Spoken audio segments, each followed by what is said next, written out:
One of the first major immigration movements to America occurred from the 1820s up until the 1860s. Around 12 million immigrants from Northern and Western Europe came to America. Many refer to this influx of foreigners as the Old Immigration. Almost half of immigrants came from Ireland due to a potato famine that had lasted from 1845 to 1852. Most Irish settled in New York and Boston for jobs. Thousands of Germans fled to America to escape economic hardships with the hopes of farming in the Midwest. During the period of Old Immigration, many American natives grew to have a fear or hatred of immigrants. This morphed into the nativist movement. These nativists resented the differing cultures, religions, languages, and even political parties. Many Protestants accused Catholics of being controlled by the Pope of Rome. In addition, the native laborers also grew increasingly resentful towards foreign wage workers who were competing for low-paying jobs. As a result, the Know Nothing Party was created as an attempt to curb immigration and naturalization of Irish and German immigrants, other immigrants arriving by the boatload during the beginning of the Gilded Age, and over time the stigma migrated from these German and Irish to the new immigrants. Following the Civil War, from the 1880s and up until the 1920s, most immigrants coming to the U.S. came from Southern and Eastern Europe, as well as China. This period came to be known as the New Immigrants. They came for an abundance of reasons, including economic opportunities, America's lack of a military draft, and religious asylum. Most immigrants came with the intention of moving back to their homeland once they saved up enough money. These people were referred to as birds of passage. As a result of the end of the Civil War and the abolishment of slavery, there was a vacancy of jobs that needed to be filled in agriculture as well as jobs in the recently built factories. In contrast to the Old Immigration, immigrants settled overwhelmingly in urban cities such as New York City. The factories and big businesses created greater competition and industrialization boom. With this higher economy, the wages were on average higher than the wages of those in Europe and Asia. Assimilation was difficult with very few speaking any English, and majority were a source of cheap, unskilled labor.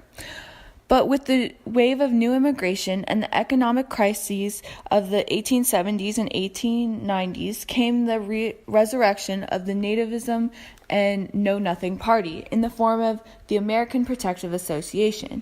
This is a nativist leader telling his own story. I, Dennis Kearney, leader of the California's Working Men's Party, incited a mob to burn down San Francisco's Chinatown in July of 1877. The Chinese must go. The yellow peril is real.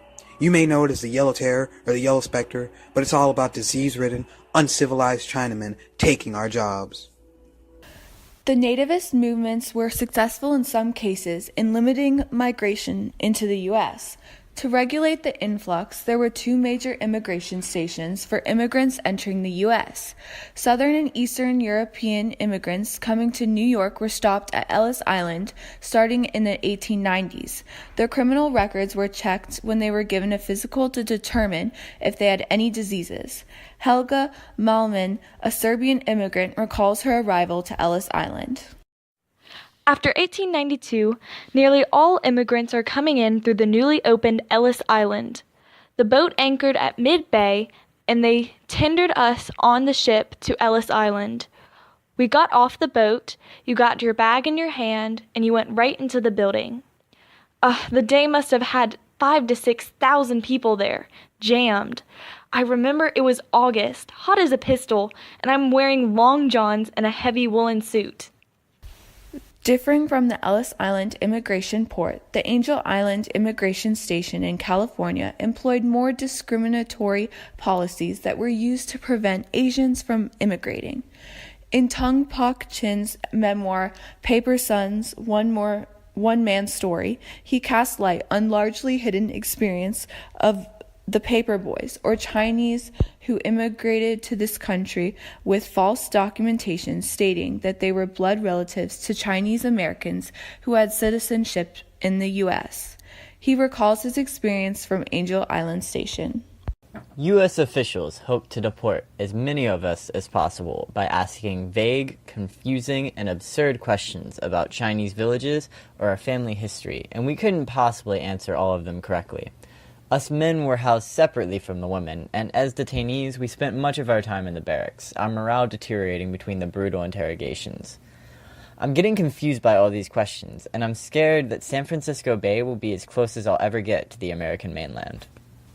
This nativist backlash against Chinese immigration became so prevalent that the Chinese Exclusion Act of 1882 was passed. The Chinese Exclusion Act legalized yellow peril exphobia, barring Chinese laborers from entering the U.S., and for those already here, barring U.S. citizenship. Soon after the act was passed, the U.S. Attorney General ruled in 1906 that the Japanese and Koreans, like the Chinese, were barred from citizenship. Each decade thereafter, Congress renewed and tightened its provisions. The National Origins Act of 1924 made immigration restriction a permanent policy. Admission to the U.S. was determined by ethnic identity and national origin. It set quotas based on immigration populations in the U.S. in 1890, allowing only 2% of immigrants from each country in per year. In 1924, the total number of immigrants was capped at 150,000. These acts renewed the ban on Chinese immigration. Because of the discrimination and nativists, immigrants tended to live in their own separate neighborhoods, areas that took on names over time, like Little Italy or Chinatown, and kept many of the traditions from their homelands alive. These people being separated within a larger society is known as a salad bowl.